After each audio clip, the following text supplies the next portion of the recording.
પ્રભુનો આભાર માનીએ, પ્રભુની સ્તુતિ કરીએ. એની નજરની અંદર કોઈ પણ બાબત છુપી છે નહીં. એને છેતરવાની કોશિશ આપણે કરીએ નહીં.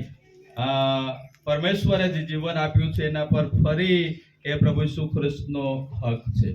એ બાબતને આપણે સમજવાની કોશિશ કરીએ. ફરી આ સમયે વડીલ સેમ્યુઅલ અંકલ, તેઓને અમારી ખાસ શુભેચ્છાઓ છે, પ્રાર્થનાઓ છે કે પ્રભુએ તમને અત્યાર સુધી સંભાળ્યા છે અને 9 વર્ષ પરમેશ્વરે તમને આપ્યું છે.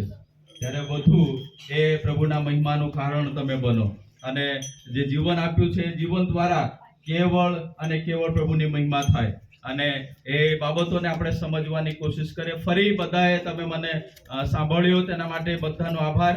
સાથે મેજર સાહેબ અને મેજરભાઈનો પણ આ સમયે આભાર માનું છું. પ્રભુ આ વચનો સમજવાના માટે અને પ્રમાણે જીવન જીવવા માટે દરેકની સહાય અને મદદ કરે. Thank you. વચન માટે